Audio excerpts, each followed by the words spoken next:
Villeneuve, the former Formula One world champion, ran a truck race yesterday, ran a truck race a couple of weeks ago at Las Vegas, but making his first ever start in a NASCAR Nextel Cup stock car. We saw these guys running single file a while ago. Now the pit stop seemed to have brought the group together instead of breaking them apart. And talk about closing rates, man. Look at this right here.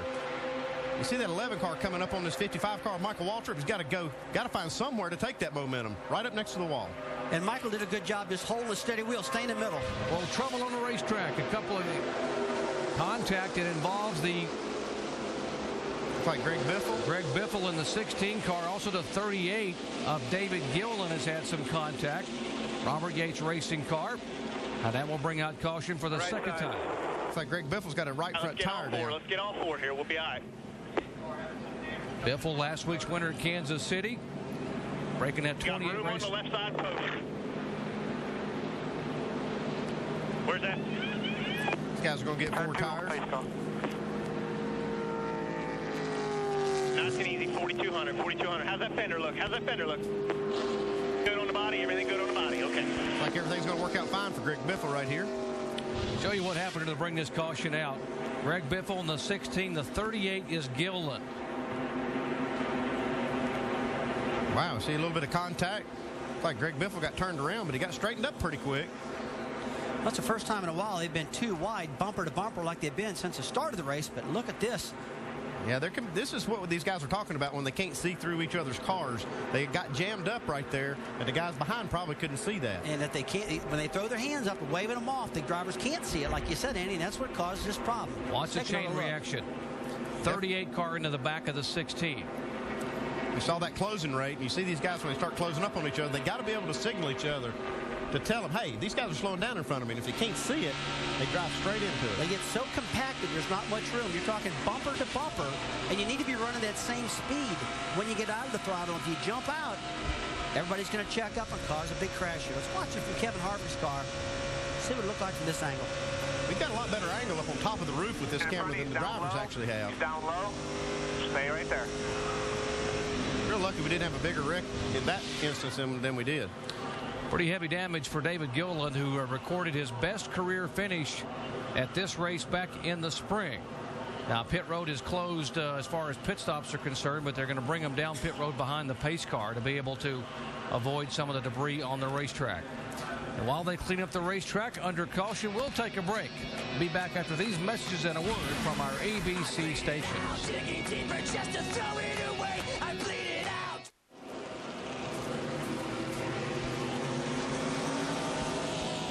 Back at Talladega, many of the leaders have stayed out. Several of these cars have come on the pit road, including Jeff Burton, Kevin Harvick.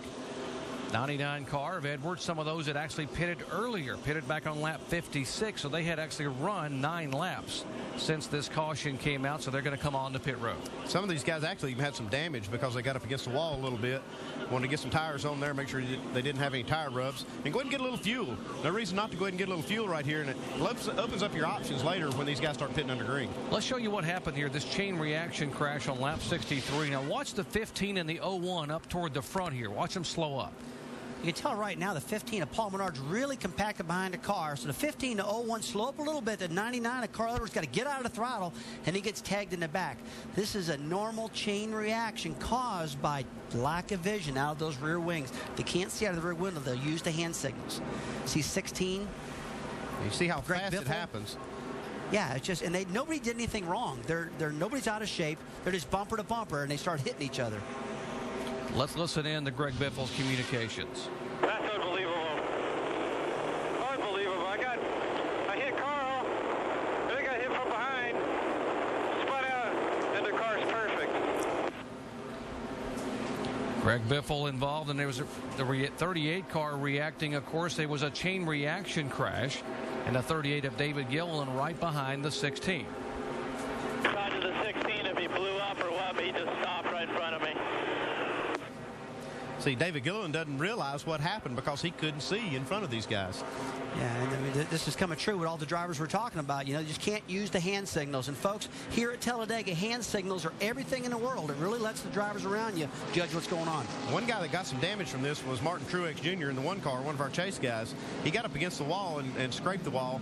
They came down pit road, put tires on it. Looks like he's going to be okay, but he did get some contact here. Under caution for the second time at 8. It's a good time to visit down in our pit studio with Susie Culver with our FedEx race rundown. Susie? And Doc, in this fourth race in the chase for the NASCAR Nextel Cup, wide open to start, 6 lead changes in the first 5 laps. And for Matt Kenseth, who came in sitting 11th out of 12 chase drivers, trouble early and often with 2 early pit stops. He is really struggling. They came into the chase, he and Robbie Rise and this DeWalt team, trying to pick up some momentum. They had a miserable last part of the season, not living up to their standards, and it continues today. Yeah, he's had a couple of decent cars that just can't get the good finishes. See, great, and we see the 2 grooves of racing here, Susie. Obviously, this is great for the end of the race because people are going to be able to go high, go low, create some opportunities to stick that car into different areas. We should see a great finish to this race over here. You know, we came in with so many unknowns because of that COT. And then one of the knowns, though, Dale Earnhardt Jr., who's won 5 times here. He took the lead on lap 32, and he's led the most laps today. Does not surprise me at all. He was fast in practice. He's confident. He made the prediction that his car is going to be out front today, and I'm with him. I think that 8 goes to victory lane.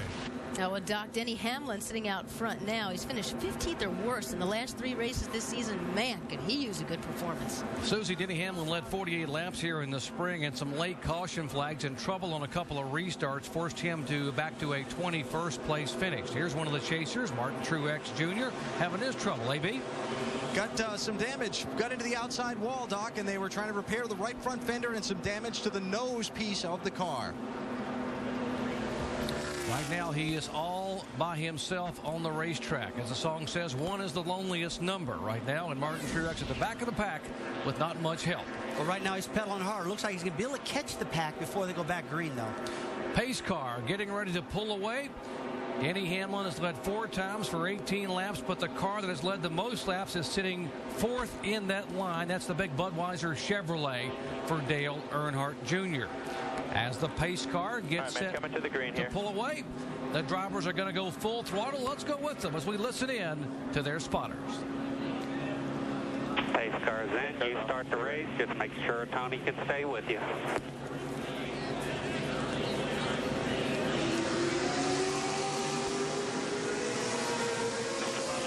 Ready. Almost there.